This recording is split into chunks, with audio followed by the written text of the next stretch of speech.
are about to pour a really hot product. It's going to be hotter than normal. So, and then we're going to spray alcohol on it, and it's going to create an effect just because of our technique. You'll take yours over and pour about half of yours out on this one after him. Yeah, go ahead and pour yours. You want me to do that now? Yeah, you can. Right down the middle of his. Yeah, dump it all. You said about half of it? Yeah, about half. Okay.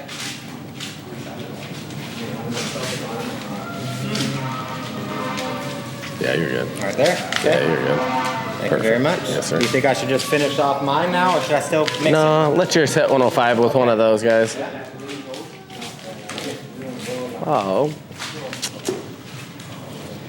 This town has a few ambulances, I'd say. At my Airbnb, I definitely hear sirens about 40 times a day. I used to live in East LA. I don't think I heard them that much there.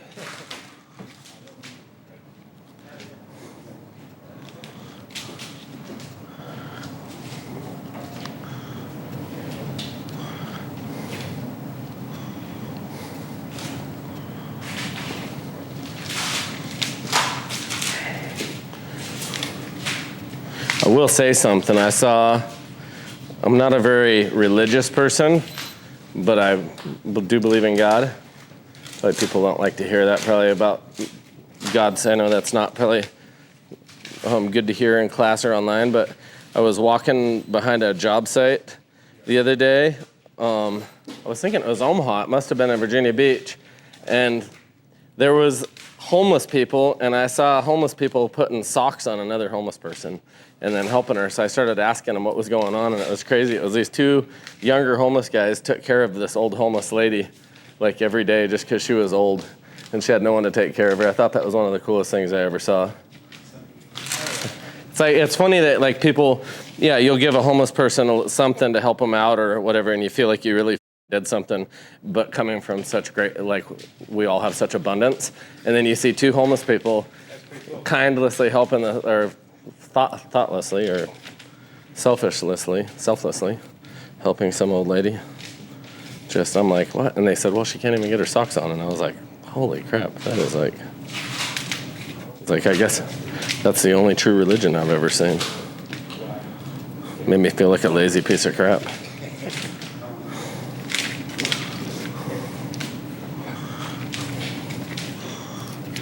Okay, guys, this is... How's it work if your countertop's not real level?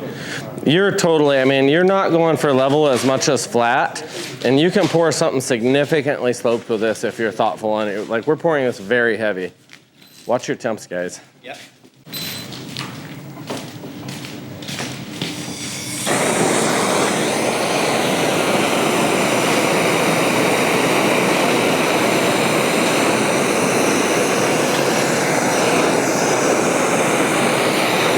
Now it's funny, you see a lot of people tape off their tops because they don't sell good enough product for it to have surface tension modifiers so that you have nice edges. So they just tell you to like heat it up and eventually it'll cure. So, you know, you'll let it half cure up here and then you peel the tape and it'll just kind of cure on your edge. That's not what we're trying to do, but it will look cool. But we do want a much flatter, like building this up, this should be a sheet of glass. But one instance I do this a lot where I will tape edges is in really long bars, especially if the bar was built, like if it's a high knee wall or something like that, it's really common to see it flex with the floor or whatnot. You'll see depending on the construction style, like guys will struggle with a perfectly level bar top. And then if you really want to cheaply fix that, you can just like foil tape your whole thing, pour a little bit thick, and it'll just span and it'll like float out all those little dips in your bar if they're not super excessive. So that's when I usually will use tape.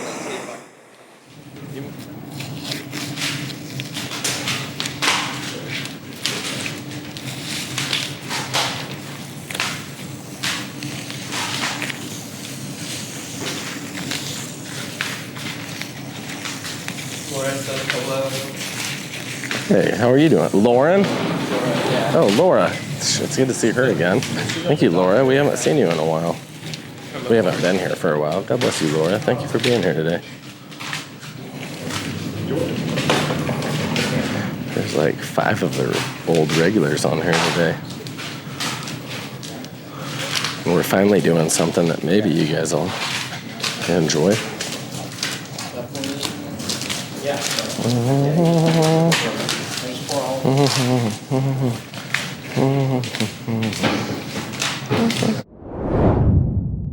Dude, we used to do a lot of really big ones. We used to take a lot of doors just for fun, for art, even in our own office, and for dealers we'd set up. We'd pour like 4 doors right next to each other with a real contrasting pattern through all 4 of them, and then put them on the wall and separate them. And it's usually surprises. People would look, like even interior decorators would see it and be like, oh, who did that big piece? And it's 4 hollow core doors, but it's a huge wall piece, so. I had forever in my living room where I took a big, I had 4 doors, but I put like a picture of a flower that was all continuous across all of them and separated them on a big accent wall of mine. So I covered it in epoxy, but it was not just epoxy. All right, so we are doing translucent colors to start out with. The translucent colors really don't show if they're on like a white background. If you watch this will be like a, here's our trans red. You spray it just down on a regular floor, as you notice, nothing happens. Now you speckle it up on top of the darker the background, the more it kind of shows through. So this whole thing, I'm just gonna be very thoughtful with large droplets to the whole entire surface.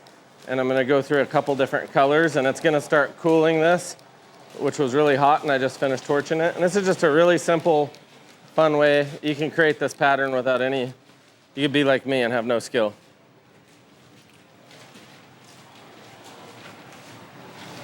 Where's our gold at? There's our gold.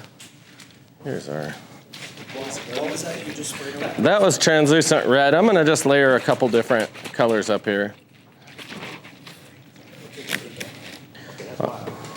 This will just be a really good way to do something if you don't really want to have to try to be super artsy and you're like, man, I'm not an artist. I'm not gonna try to, I just want to know a technique.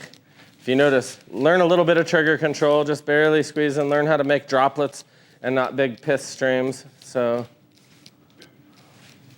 notice I'm gonna be keeping going around and around this, hitting it from every angle, trying to be very uniform on everything. I don't want big droplet patterns.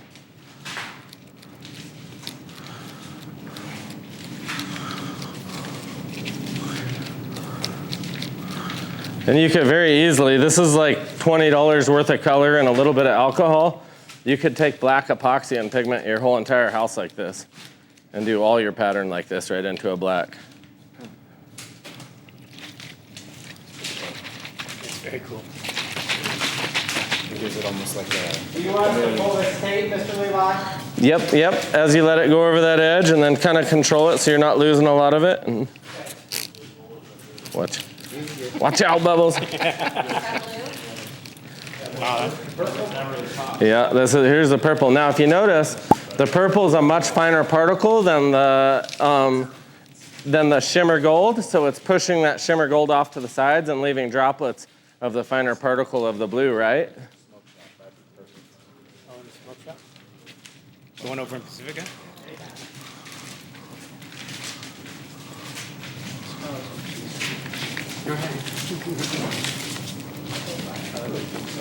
You see that? Super easy, right? Y'all think you could do that shit without any sweat. No, I guarantee you, all it was spraying though, right? Yeah.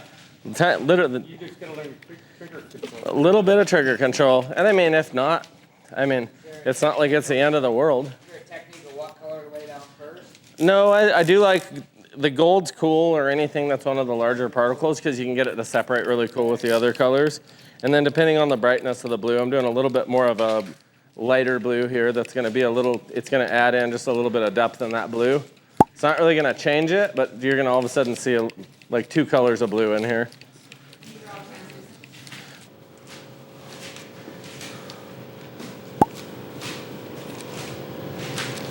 You have as much as you want. If you notice, we're going from all the different lightnesses. I mean, and if you wanted to have like a bit of a vein through this, you literally could. I wouldn't, but.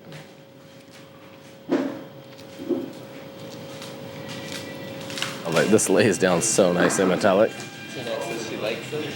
Yeah, here, right here, I love this angle through it. Looks like so perfect, like a metal lake through there of gold. Like that reflection across.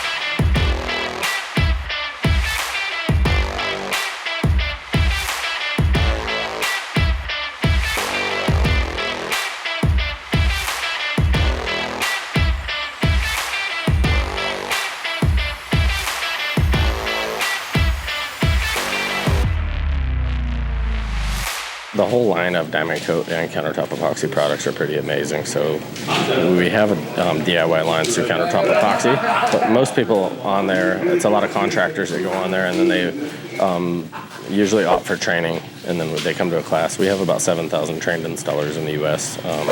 And 33 other countries that we've been to with this. So definitely some really good people from other countries. But generally, then they become Diamond Coat installers, and as a company, Diamond Coat's been growing a lot because we have some really high quality products. 3 in particular that have really been just taking over the industry. So it's kind of fun to finally get these groups together, working together on our projects. So What's the spray called that you apply? 99% isopropyl alcohol mixed with our mica powders. So a very inexpensive, safe way.